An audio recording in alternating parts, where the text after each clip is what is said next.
seems to stabilize, so I propose we start. But first of all, I would like to thank everyone and welcome everyone for the participation to the first webinar organized by the ProTwin project. Do you hear me well? So I will ask maybe to everyone to cut the microphone if not done yet. And before starting with the webinar, I will give the floor to Dr. Aitonga Arikiba, who is the coordinator of the project, the ProTwin project, to give us an overview of it in a few minutes. And next, I will be super pleased to introduce the speaker of the day. Thank you so much.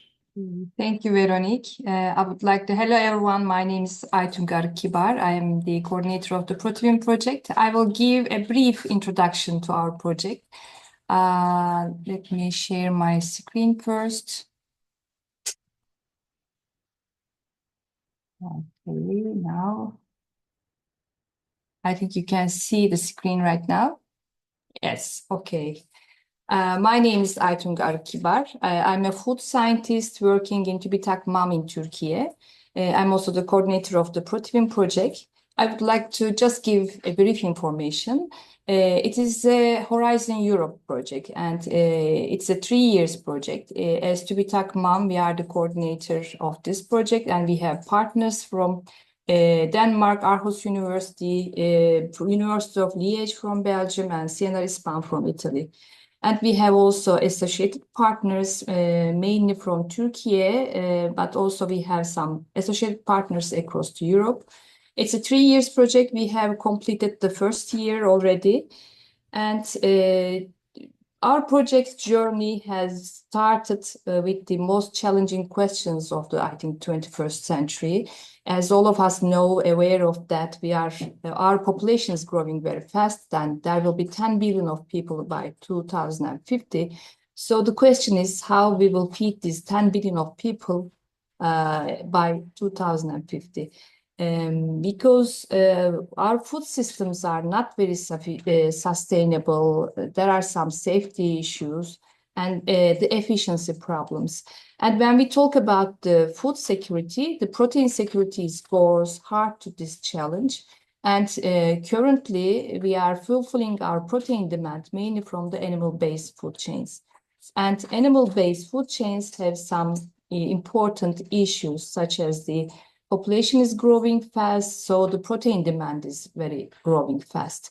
The crucial role of the proteins is very important in the healthy diet, but there's an imbalance in the world, and some part of the world there's an overconsumption of animal-based proteins, and people are facing some health issues. And some part of the world, children are stunting and wasting due to malnutrition. And also there is an obvious environmental impact of animal-based food chains. So the solution could be the protein diversification. We can define this as a transition from a resource-intensive animal-based proteins to a more sustainable, affordable proteins, such as plant proteins, microalgae, edible insects, and also stem cells, single-cell proteins. In our project, we are focusing on plant proteins. There are some commercial plant-based products on the market, but I think they are still suboptimal, and there are more researches needed to understand the impact of those plant proteins on the technological, nutritional, functional quality, and also their digestibility and their effect on the gut microbiota.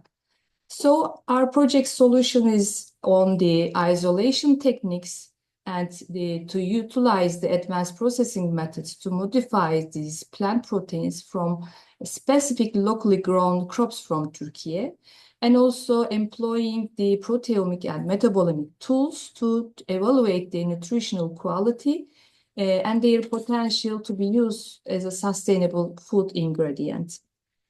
And this figure, I like this was very much because it shows all of the aspects of our project.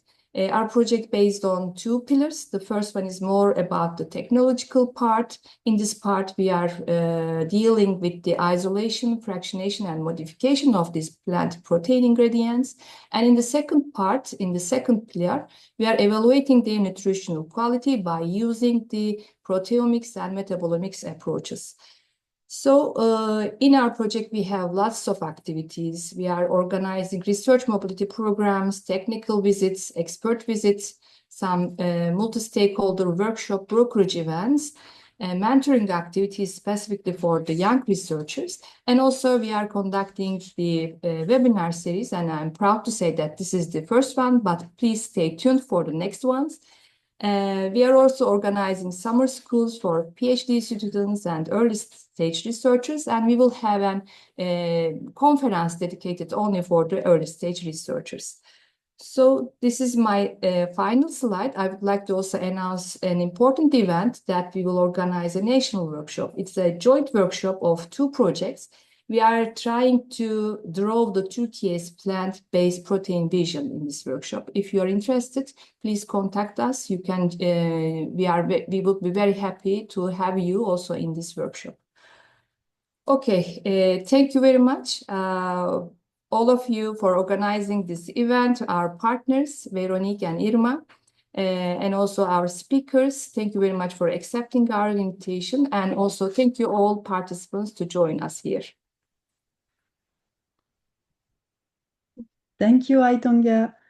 And I'm pleased to introduce now the first speaker of the day, Dr. Ever Hernandez Olivas. I hope the pronunciation is correct. I'm still learning Spanish, you know. So Dr. Hernandez is a food scientist from Mexico with a background in chemical engineering and a master in food technology from Autonomous University of Chihuahua, Mexico, a PhD in food science, technology and management for the Polytechnic University of Valencia in Spain. His research focuses on nutrient digestibility using in vitro digestion models, which is very interesting for us, in fact. And Dr. Hernandez is also part of Infogest COST network, and he is currently postdoctoral researcher at TIGASC, Moorpark in Ireland, and involved in the European project Giant Leaps. So, Dr. Hernandez, the floor is yours. Thank you so much. And yeah, before you start, to the public, to the audience, you have the opportunity to prepare your question using the chat. So please don't hesitate to write your question in the chat, and we will take care with a few colleagues here to ask the question after the seminar. Thank you. The floor is yours, Dr. Hernandez. Okay, just can you please confirm that the screen is actually okay? Yes. Yeah, okay, perfect. Thank you so much for the opportunity to share some of the output we got from the European project Giant Leaps. So I know now that you're introduced in the Protein project, we know we have many things in common. So let's see how this webinar is, and then again, thanks for the invite, for the invitation to be a speaker in this webinar. So this time I'm gonna try to give a brief overview of some of the work that we have done in the Giant Leaps project. So this time I'm presenting something on alternative proteins and protein quality assessment. Okay. As said before, so the European food system is actually depending on the conventional protein sources, mainly this coming from animal origin foods. That is well known that is not sustainable at all. And then we also consider that the population is growing, and this is actually bringing a higher protein demand with that increase by the 78%. So for this, we consider that we need a dietary shift, and this dietary shift, this may be driven by alternative protein sources. these protein sources, well, this dietary shift aims to transform the food system into a healthier, more sustainable, and inclusive. And then to guide this dietary shift, this multidisciplinary approach is needed. So that's how the Young Lives project was proposed. So the title is here is like the gap resolution in safety, nutritional allergenicity, and environmental assessment to promote alternative protein utilization and the dietary shift. So it's very comprehensive, it's very clear. So more or less you can get an idea of what we are doing in Young Lives project, but I'm gonna give a brief overview. So we are a multidisciplinary approach composed by 34 partners. Many of them are universities, research institutes, companies, network organizations, etc. This project is being coordinated by Wageningen University. And then, so the main goal of this project is actually to generate more protein sources, to study more sustainable protein sources. But also one of the important things to consider is to use like mild processing and sustainable manufacturing, considering that it's gonna lead to the techno-sensory and nutritional properties. But also one of the goals is this dietary shift is that the 50% of the proteins is coming from these alternative sources, and it's very ambitious. But the goal for the 2050 is that the 60-70% is coming from alternative proteins, and then this dietary shift will bring a positive environmental and health impact, and then that's it. So this is the structure of the project. So we are 9 different working packages, very well connected among them. I'm working for the working package 4, that is digestibility and health. So Chagas in Ireland, Chagas is coordinating this. That is actually the biggest working package in this project. And in working package 4, digestibility and health, we have as objective to generate first a lot of information, and then we call it nutritional passport. So this nutritional passport is including composition, data on composition, protein quality, bioavailability, anti-nutritional factors, etc. But also one of the goals is to bring methods, in vitro methods for protein quality and bioavailability. We have an in vivo human intervention trial. So some of these proteins, the one that I'm going to talk about later, they were selected and then they were processed to produce foods for this human intervention trial. But finally, we also have this assessment of the health effects, the downstream health effects on the ingredients, because for us it's important that these proteins, apart from being nutritious and delicious and sustainable, they have to bring something to our health. For example, we are looking at the satiety and muscle maintenance and growth. So this is our amazing team on Working Package 4. It's composed by 3 academic partners. We are in Chagas. We are five members in Chagas in Ireland. The leader of this working package is Andrew Bodcorp. I'm also working under the supervision and Linda Giblin.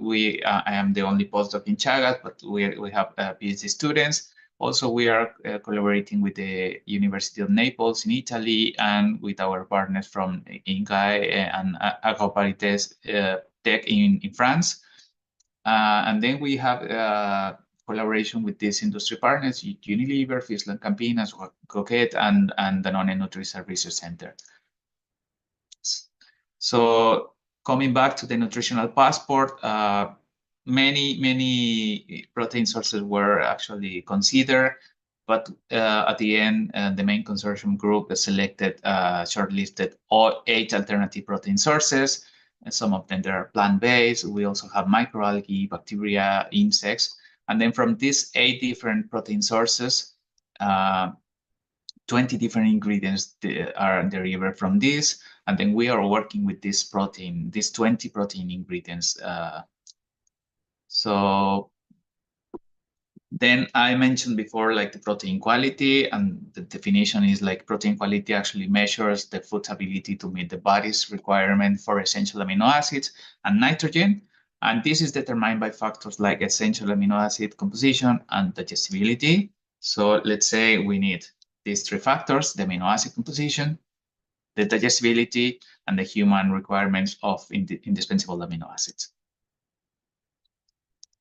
So typically, let's say we get the amino acid composition to evaluate how the proteins or these are, if they are complete or not. And then we also contrast this information with the human requirements. We use the FAO report on the dietary protein quality evaluation in human nutrition. So if we only have this information, it's very common to find scientific papers or studies reporting this information. We get some information to see what is potential of these sources of these ingredients to get. So this is the profile of the indispensable amino acid contribution of these 20 ingredients. But let's take as example only some of them, just as an example. And then I have to mention this. So see this FAO report considers values when they are lower than the 75%. And they cannot claim any protein quality, but when they are in between 75 and 99%, they can be considered as good protein quality, or when they are higher than 100%, they can claim as excellent or high protein quality. So taking some as examples, so I selected these 4 protein ingredients. They are all coming from oats, in different purities, in different protein concentration, but we observe that the lowest value is for lysine. So, and this is actually lower than 75%. So just by itself, by composition, these 4 protein ingredients, they cannot claim any protein quality. So it's important to recognize this. Okay, going back to this figure. So once we have the amino acid composition, and then we check if they actually reach the human requirements of amino acids, we also need to check the digestibility. So for that, we can do digestibility for the total proteins, but also for each of the amino acids. So we use in vitro methods to see what is happening when we digest proteins into peptides and free amino acid at the end of the small intestine. So we use the InfoGest standardized protocol for this. So we follow actually in a very simple model in Falcon tubes in the lab. We simulate the oral, the gastric, and the intestinal phase. But for the analysis, we follow this analytical workflow suggested by Sousa in 2023, in which the methanol precipitation is used to use the methanol cutoff as a, let's say, to separate the bioaccessible and non-bioaccessible fraction. And then these both fractions are analyzed by 3 methods. We analyze by total nitrogen, free amine groups, and total amino acid. And then I need to highlight this. So this is the standardized international protocol for in vitro digestion, but this method is becoming into an ISO method. So this method is actually submitted, and we hope to have this official published soon. But then we are using this method anyway, because we know that this is going to happen eventually. So giving some results on this, in this figure, you can see the protein digestibility of the 20 ingredients evaluated by the 3 methods before mentioned. And then we observed the same trend in the 3 methods. But also with more information that we were actually analyzing, we observed that more factors matters for digestibility. Let's say we know that processing matters. The native state of the proteins may impact or not the digestibility. We also observed that the processing to get like different protein purity, let's say, we observe higher protein digestibility in isolates than in concentrates and than in flours. But also some of the ingredients that we are working with, they have been subjected to processing such as deflavoring. And then we also observed that this processing is actually improving the digestibility. And lastly, but not least, the structure matters as well. Okay, once we are considering these 3 factors, the composition, the digestibility, and the requirements, the nutritional requirements, we can actually calculate the in vitro DIAR. DIAR is standing from digestible indispensable amino acid ratio. And then we get all these values for the 20 ingredients for the amino acids. But then using the same example that before, so we see that lysine is still the lowest values. So we consider this as is the lowest DIAR value. This actually represents the DIAs, and this value is giving the score to the ingredient. And then after the digestibility, we see that the score of this cannot claim any protein quality. And then as a matter of comparison, if we check like the before and after the digestion, we see how these differences are shown here when you consider or not the digestibility. So with this method, with this in vitro method, you can actually get more realistic, more confident values, and then this can be useful for developing food or any other application. Then talking about applications, and then the topic of this webinar was actually meat and dairy analogs. So we move from analyzing ingredients to create some ingredients, some foods, and then I'm going to present some examples. So in collaboration with other partners in the project, we made some high moisture extrusion processing to make some meat analogs, because this processing is well known to change the native structure of the proteins, causing the amino acid chains to unfold. Then once these proteins are unfolded, they start forming interactions and bonds within the proteins with each other, and forming different amide, sulfide, and hydrogen bonds. And then once this is happening, the proteins keep flowing to the dye of the extrusion process, becoming textured by aligning layers. So these layers can actually be at the end in the final products as fibers. These kind of fibers that we find in real meat like beef, pork, or chicken. So in this study, the aim was to mimic the average nutritional profile of 3 types of meat: the beef, the pork, and chicken.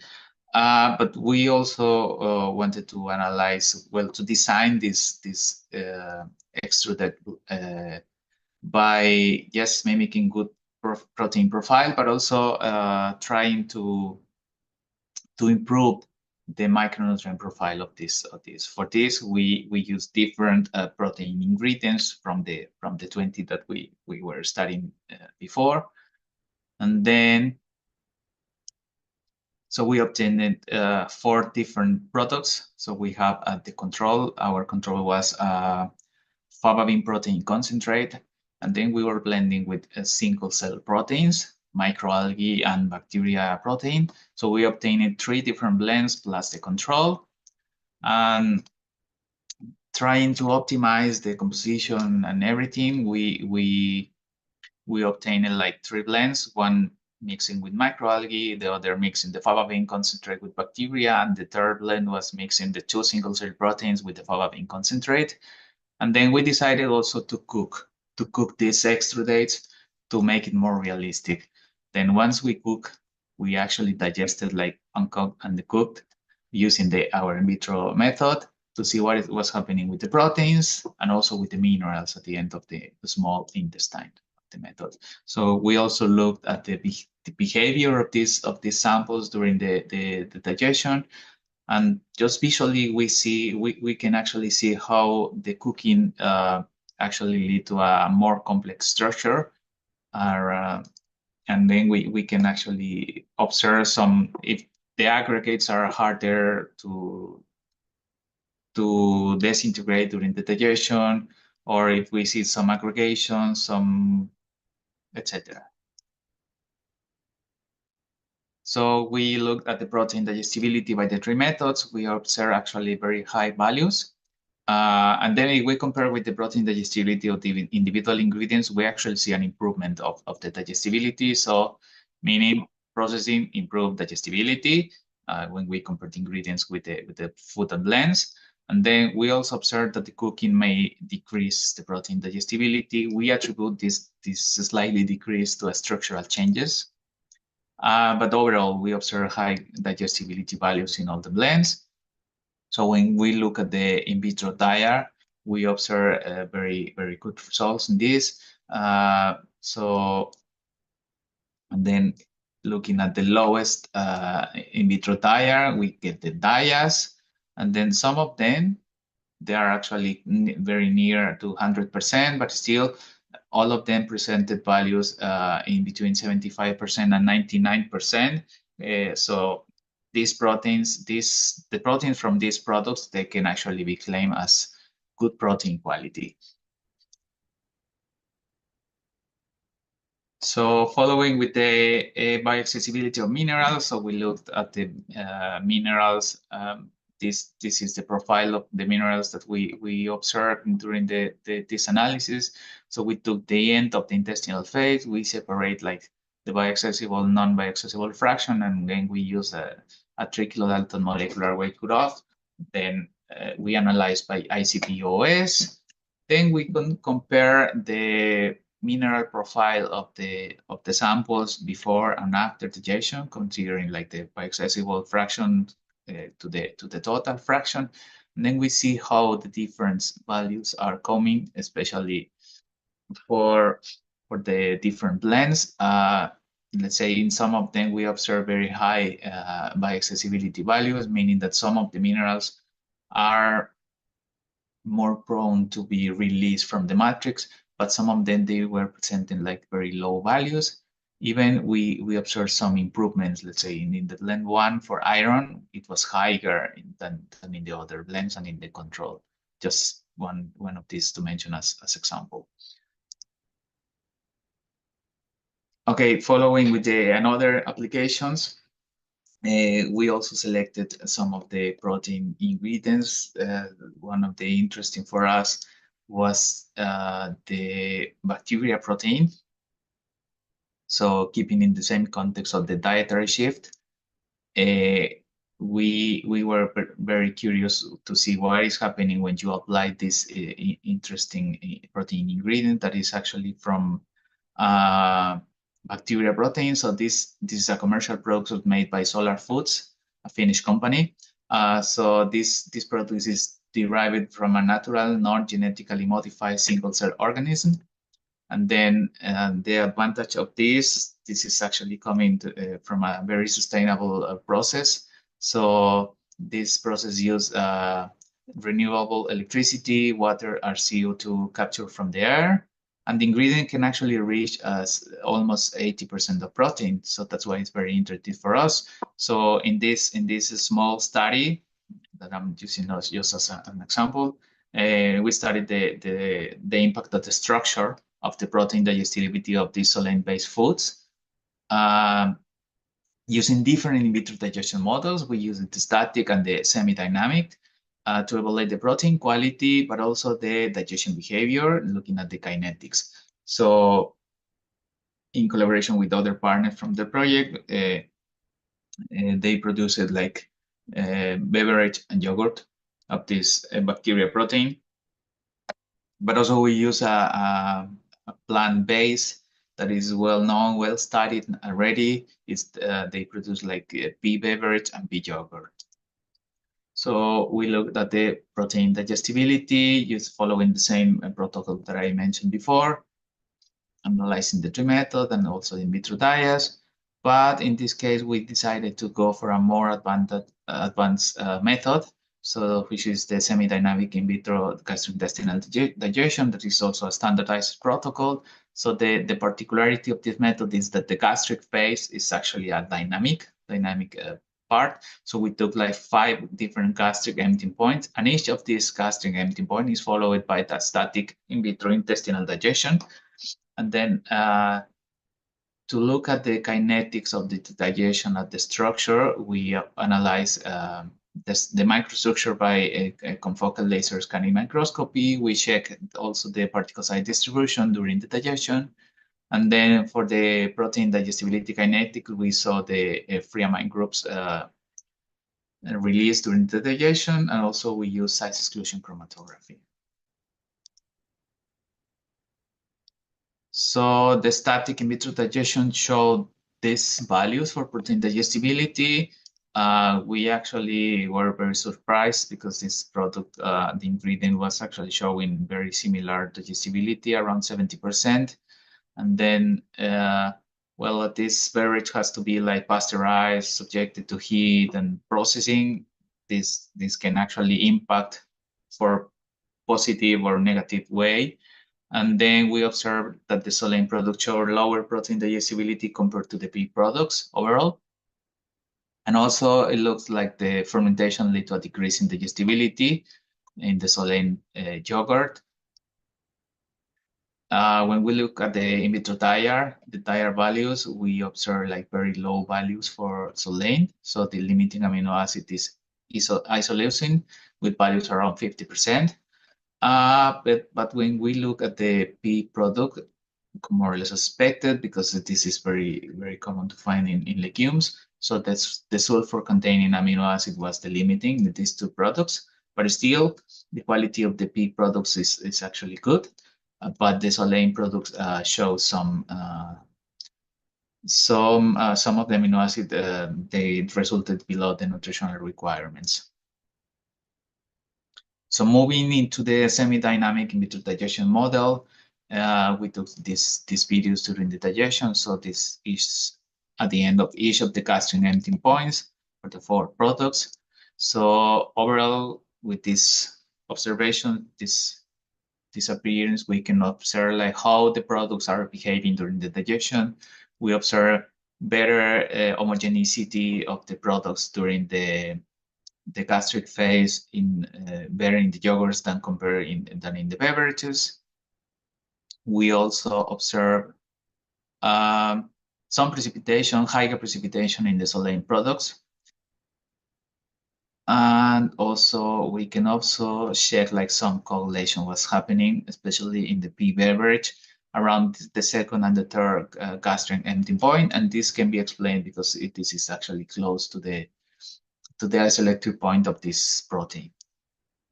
When we check actually the digestibility given by the numbers of the free amine groups, the gastric phase, and at the end of this intestinal phase, we observed that the pea products resulted in higher free amine groups compared to the Solein products, and it was higher in the beverage than in the yogurts than in the beverages. Mainly, this is induced by the fermentation. But at the end of the intestinal phase, same behavior. It was higher the release of free amine groups in the pea products compared to the bacteria protein, and no difference was shown in between the yogurt and beverage for Solein, starting in the 2nd intestinal emptying point. So the size exclusion chromatography actually shows how's the profile, how's the distribution of the peptides in the products. So we observe milder changes over the digestion in the yogurt. This is actually attributed to the fermentation because it's, let's say, the protein is pre-hydrolyzed by the lactic acid bacteria used in this fermentation. And overall, we observe like minor differences to the end of the intestinal endpoints of the digestion of the 4 samples. So meaning that the intestinal digestion effectively compensated the changes of the dynamic gastric phase, showing higher than 90% of the peptide, lower than 1 kilodalton. So these figures actually show the microstructure and the particle size distribution. And then overall, we observe in the gastric phase how the aggregation of the proteins is actually decreasing. And at the end of the intestinal phase, especially in Solein, we observe some protein, some intact protein, non-digested. That is actually interesting, and this is actually in line with the total protein digestibility showed by the other method, by the static. but nothing was actually observed at the end of the intestinal phase for the both the beverage and the yogurt. So overall, taking, let's say, the three study cases of the ingredients and the food applications, we can say that the protein quality assessment is needed for novel protein sources. The in vitro digestion models are a powerful tool to evaluate the protein quality. And also these food applications, let's say the meat and dairy analogs, need optimization, of course. But also the composition in terms of amino acid, protein matters, but also the processing and structure is very important to this protein quality. So we need to keep working on this. And that's all from my side. So thank you so much. If you have any question, I will be happy to answer them. Thank you so much, Dr. Hernandez. And it's here that we see that it's not simple. It's quite challenging to produce new alternative of proteins on the market. I check on the chat for the question. We don't have many questions, so don't hesitate to use it. I hope it works. What I propose, meanwhile, for question I have several questions for you. I propose to keep them for later, and I propose we have the point of view of industry now, which is important with Roser. So what I propose is that we switch to Roser now, and we'll have the question later if that works for you too, of course, Dr. Hernandez. And thank you. I'm very pleased to welcome Roser. Roser, I know you for many years now. And Roser holds degrees in biology and food science and technology and has more than 14 years of experience at Danone. She is a senior scientist and nutrition affairs manager. And Roser also leads the One Health agenda for Danone Benelux. What else? But Roser is also a key figure for communication and represent Danone Benelux for all the health topic in different organizations, including healthcare professionals, to try to promote evidence-based nutrition and public health initiatives. So we are very lucky to have her today. And Roser, I give you the floor. Thanks, Veronique. Do you see my screen already? We see the presentation. Yes. Do you see my screen? Do you hear me? Yes. Perfect. Good. So, yeah, thanks, Veronique, for the presentation and the opportunity to present today in this first webinar. I've been indeed asked to present about our experience in Danone in plant-based alternatives and the role actually of this category in plant-based eating. But first of all, I'd like to start with a presentation of who we are. At Danone, actually, we are committed to our mission, which is bringing healthy food to as many people as possible. And this we do through our vision, which is One Planet, One Health, that probably you've heard. Because we actually strongly believe that the health of the planet goes, it's intrinsically linked with our own health. And this actually started already in 1919 with Isaac Carasso, the first that produced Danone yogurts, that started producing those yogurts and actually were sold in pharmacies to help children at that time with intestinal disorders. So more than a century after, actually, this Danone keeps this original purpose on focusing globally and locally on this unique health-driven portfolio. And actually, we have 4 different categories. We have one category which is dairy, which is the most known, where we want to install more daily health routines and of course in line with the food recommendations. But we also have plant-based alternatives to dairy, which are maybe a bit less known and not present in our markets in Europe. And this to help people transition into more flexitarian diets.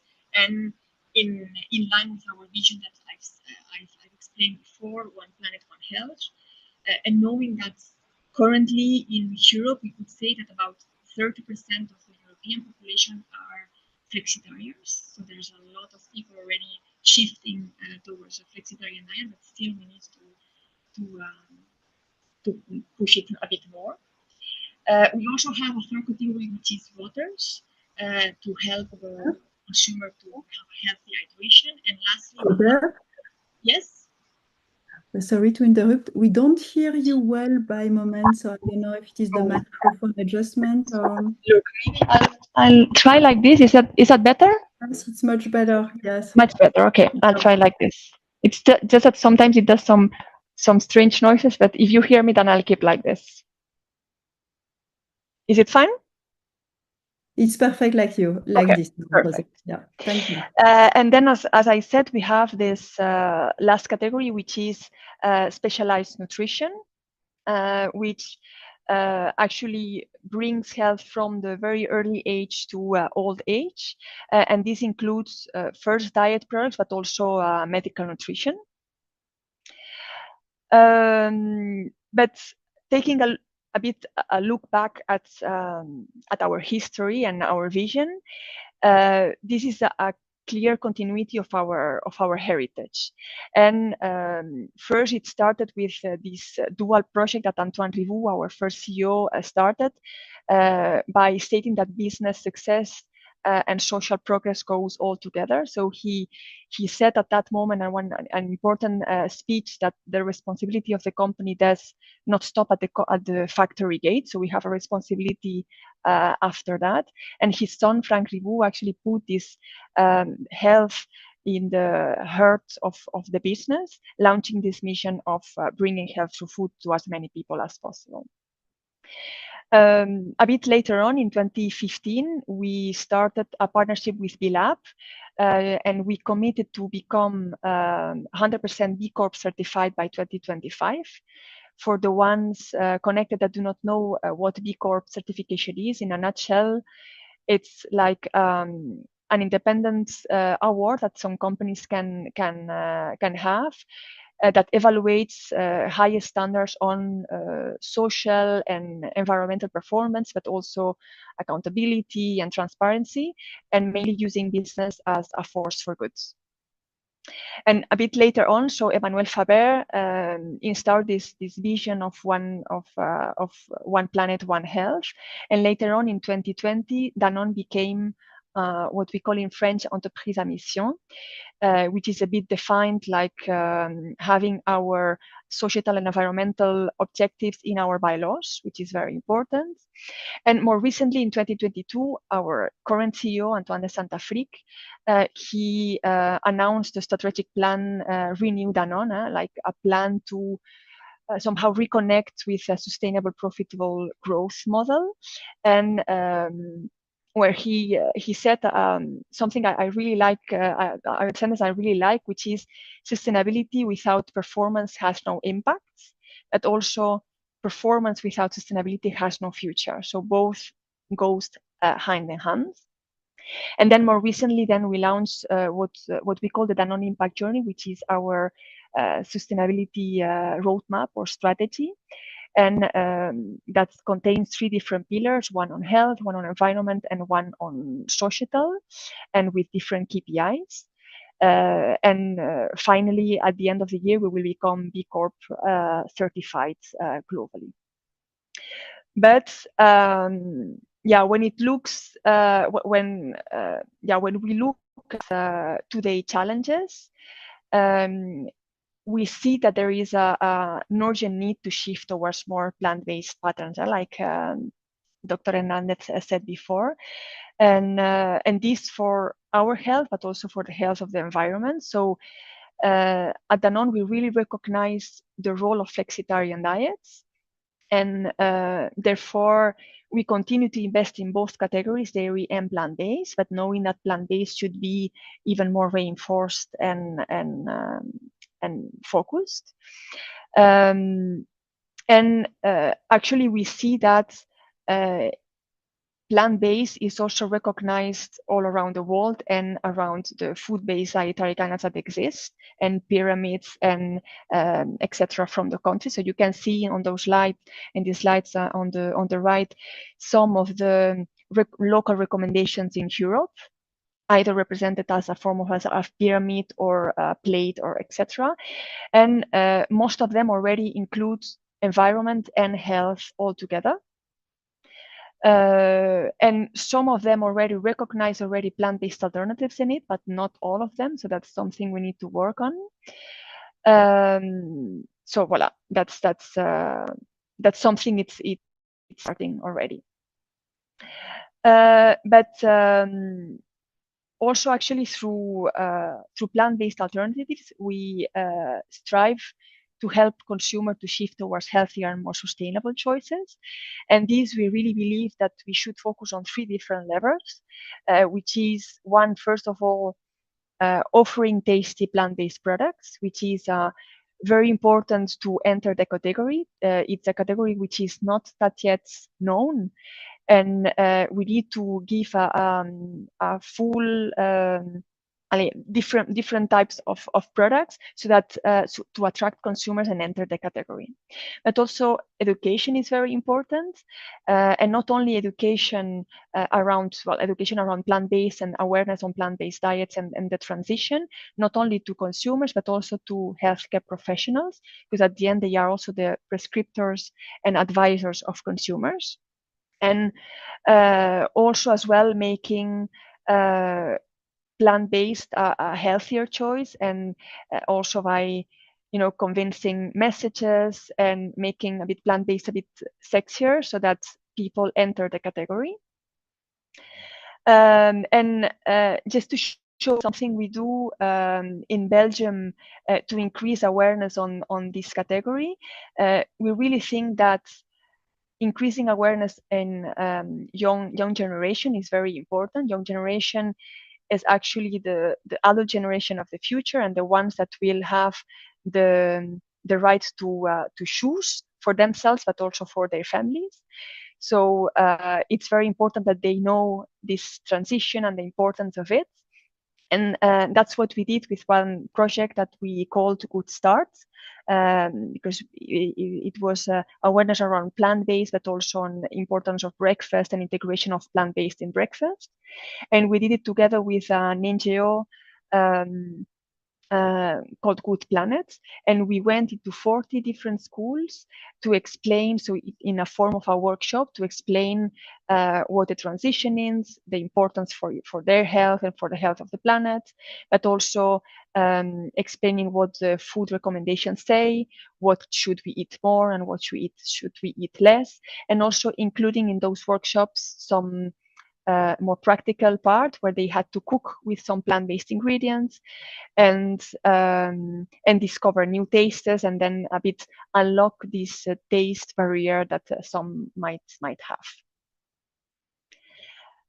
So now to go a bit more on the barriers and opportunities, because we know that the shift towards more plant-based also comes with key challenges.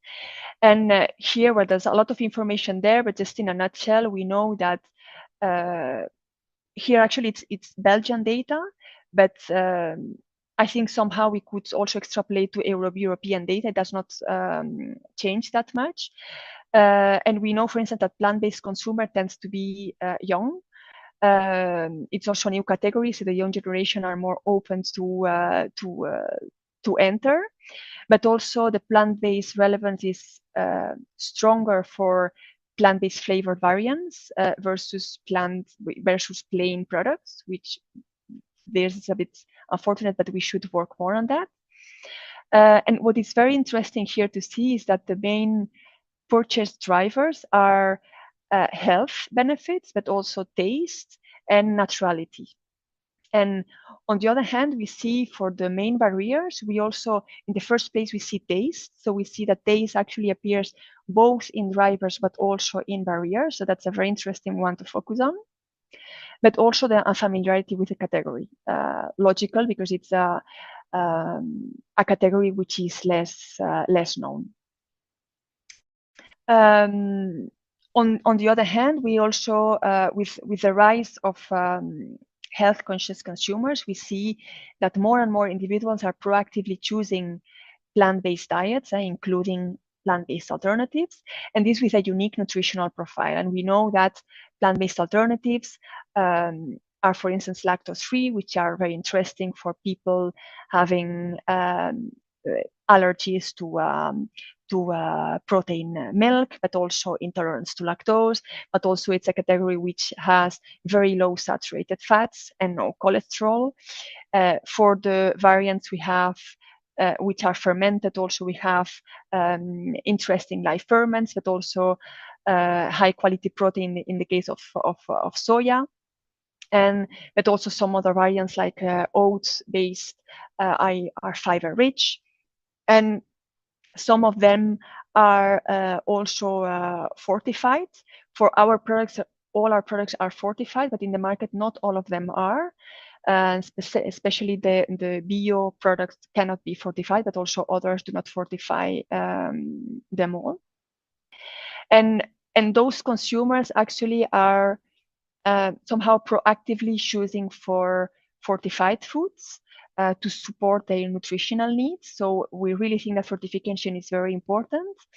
And that's why we have a fortification approach which is rooted in scientific evidence and somehow aligns as well with public health guidelines. And we ensure that our products enhance a healthy diet by considering these consumer needs, and also making sure that we match the regulatory frameworks and nutritional recommendations. So currently, maybe you've seen in some of your markets, we've launched the 5 Essential Nutrients campaign, where our plant-based category contains at least 5 essential nutrients, including protein, but also calcium and vitamin D2, but also some other vitamins like in the group of vitamin Bs, like vitamin B12, for instance.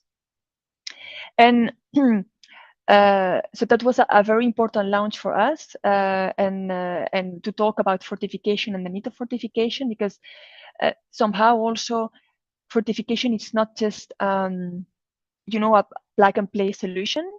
The addition of those vitamins and minerals to support these nutritional needs also comes with significant challenges in terms of formulation. And at the end, it's not just about nutrition enrichment. It's about delivering a product that also consumer likes, because we know that if fortification negatively affects, for instance, the taste or the texture or the appearance, consumer will reject the product. So that's very important. But on the other hand, we know currently that European regulations are quite tightened. And they are working now on proposed, maximum nutrient limits that may restrict in the future fortification flexibility, even if nutritional needs somehow would justify the fortification. So there's growing tensions between regulatory compliance and public health goals that we need to tackle. So somehow, we as Danone, we advocate for responsible fortification because it's needed to support health, but also without compromising, of course, safety. And then here I wanted to show a bit more in detail some of the key barriers that we encounter when developing plant-based alternatives. First of all, we have the stability issues. Stability depends actually on different factors. For instance, the thermic process. So in the process, we need to put the product at different temperatures, and this might degrade the nutrients, but also the type of packaging that we use. So if it's, of course, a transparent bag, then light can go in and can affect and degrade some of the vitamins, for instance. But also the material is normally made with different layers of material. So the packaging, and then the layer which is in contact with the product might also have influence in stability of those nutrients, but also the temperature at the storage. So meaning product which is, of course, stored at ambient level versus a fridge temperature might degrade easier. And say for shelf life, the longer the shelf life, the more we will have problems. So somehow this issue makes that we need to fortify, extra fortify products to be sure that at the end of shelf life we have the nutrients that we've set in on pack, and these to overcome degradation. Another barrier could be the taste disruption. So we know, for instance, iron that has a metallic taste, and iron, it's not really a mineral which is really used to fortify plant-based, but it could be maybe in the future, knowing that iron deficiencies it's quite prevalent in Europe. But then we also, an important one for the protein transition, it's in terms of protein. We know that enrichment in protein or high protein plant-based alternative products tend to have off notes, which are rejected for consumers. So there is really a challenge there. And for instance, now we work with different kinds of sources like pea protein or soy, just to mask a bit more those off notes. But still, if we want to have the same level of protein level as a dairy, for instance, we tend to have this off notes on the products. And then the last two key barriers would be the visual appeal. So that's, for instance, probably you know, but it's quite known in the literature that vitamin B2 gives a yellowish color. So when applied into plain variants, it gives yellowish color to the product, which is a barrier for consumption. And last but not least, it's about the barista products and the foaming agents that we need to add. So this complexifies a lot the products. But of course, to attract more consumers, and we need to innovate, and that's really key, and also key for Danone. And here I wanted to showcase one product that maybe you've seen in some of your markets, which is This Is Not Milk. That is a product which is made for milk lovers that want to transition into more flexitarian diets.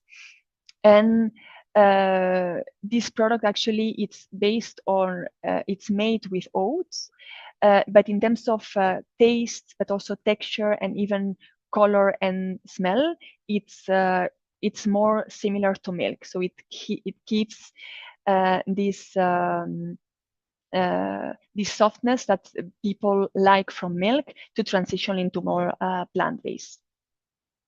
And of course, as well, the variety is important. And we know that the entry point of this category, plant-based alternatives, it's mostly the fruited options or barista options. And then once people are really into the category, then seek for healthier options. So that's very important to have both to help them into this transition. And just finalizing, so a call to action to on what I said before, because also as well there is a lack of support on this category, even if we've seen that it's more and more added in the food-based dietary guideline. It's still not that supported, at least not at the same pace as dairy for now, and more research is needed. So, and especially we really find that there are a lot of studies about plant-based diets on the the impact on nutritional adequacy, but not on the health benefits. And somehow it's normal because it's a quite new category, so we don't have that background yet. But that's something that we would like to see happening, so that those products can be more supported. So to unlock this potential, let's say, we should invest more in research, but also in scientific communication and regulatory alignment to make sure that there's alignment between regulatory framework and public health impacts. And just as a summary of what I said, so health authorities should increasingly advocate for more plant-based diets, even more than what they do. Dairy alternatives are important, have a really important role to play to promote flexitarian approach, but also to it's a way to introduce more plant-based habits in consumers and to have a positive impact. And as we always say at Danone and Alpro, is that little by little, it's just little changes that make this positive impact, because people do not like to change massively from omnivore diet to a flexitarian diet. So little by little have a positive impact. But also we've seen that taste and unfamiliarity are one of the key barriers. Mostly taste is one that we should tackle, but also it comes with technical challenges and also lack of health impact, as I just said. And of course, diversity of choice is really key to help consumers to transition to more plant-based diets. So, well, end of my presentation. If you have questions, please ask. I'll be glad to answer. Thank you very much, Rosa. And it was good for us also to see the challenge of industry, especially the needs that are necessary to continue to focus on that thematic. Okay, let me check if there is some question. Yes, I see some question. Okay, one question maybe for Dr. Hernandez first about the human study that is planned. Is it expected to take place soon in the future? It was one of the questions of the panelists. Okay, maybe I can answer that question. The human intervention trial is nearly finalized, actually. So it started last year, at the end of last year in France. 2 products were evaluated. The first one was a fava bean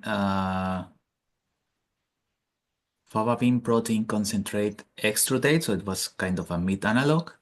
And the second, it was like a microalgae smoothie.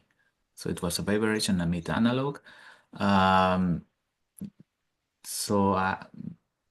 Well, I think the recruiting is still ongoing for the second part of the study, but well, it's almost done. Yeah,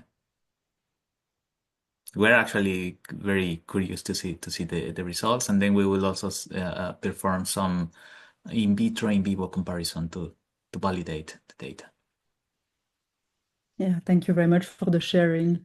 I'm looking at the same times to the question. So I have another question for Dr. Hernandez also. Yes, one of the questions was about the results showing that cooking reduced digestion. How can it be explained? Short answer, structure. So sometimes the cooking may induce like a more complex structure that is even harder to digest. That's probably our main hypothesis for this. But yeah, mostly we expect some like better digestibility. It depends. It depends. So we need to just play around with also the structure, and that's why we also like to look at the structure to see what is happening after the cooking, before the cooking, and everything. Yeah. Thank you very much. And another question from the panel as well regarding for Rosa this time. about the protein that are used in the product, in fact, or are you also interested or involved in some studies to evaluate the quality, the digestibility of those proteins? Is it a need that you have also internally?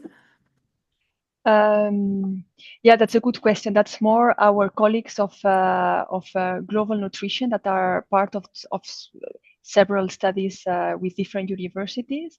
But of course, when we talk about quality of the protein, mostly at Danone, or at least in communication, we focus on soy-based because, as Dr. Hernandez said, other sources do not have the 9 essential amino acids, so it's only the soy which can be considered as complete.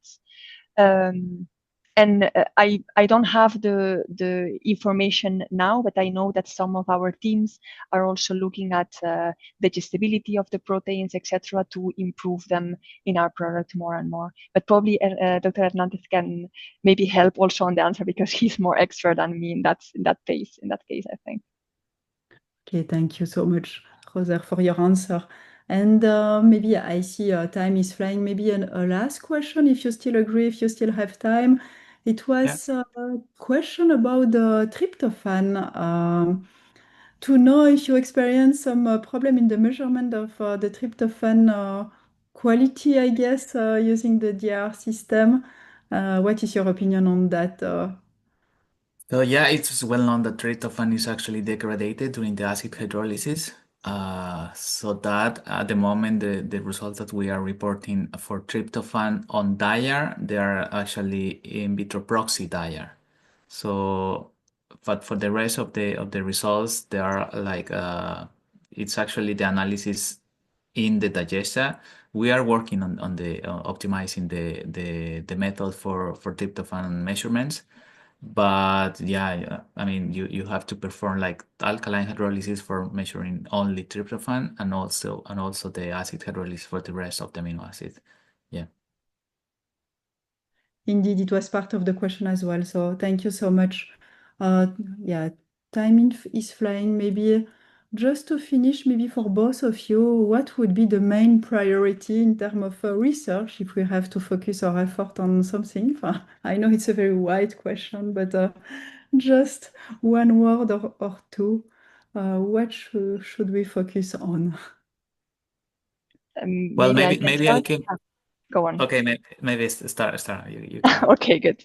No, I think it's a bit a summary of what I said before. I think we have a lot of issues on stability of the nutrients in the product. So that would be ideal to have some vitamins and minerals that we could add in a form that are stable through the shelf life, so that we don't need to enrich. And also, as I said, with these regulatory constraints coming on, we might be limited to enrich even more to make sure that they are stable at the end of shelf life. That's one thing. And second thing is what I said on the studies needed to know what is the impact on health of plant-based alternatives and not only nutrient adequacy. Yeah. Makes sense. Thank you. And for you, Eva? So probably something important. I mean, the project where I'm working for, it's actually big. It's a big project. We are lucky to contribute with the industry partners as well. But I think we need more. We need more. We need more interaction in between industry and all the factors that are involved in this transition. Yeah, it's a lot of work to do. We need to keep doing, keep working, keep trying. But it's a nice opportunity to keep working on this. Yeah. Yes, indeed. Bah, thank you so much for sharing your experience, both of you, today. We are really grateful of that, and thank you so much. You're welcome. Yeah, You're I don't welcome. know Yeah. if one of the panel member wants to add something, except a big thank you to you. Thank you very much for all of your contributions. It was very informative. Thank you very much. Yeah, so thank you very much. I propose we close this first webinar. I don't have in mind the date for the second one, but maybe we can give the date already for the audience, so you can put it in your agenda. We check for that. On the 9th December. Okay, probably December 9, next webinar. So for everyone who is interested, we'll pass the information. Okay. Thank you, Roser. Thank you, Ever, and bye, everyone. Thank you. Okay. Bye. Thank you so much. Bye. Bye. Bye.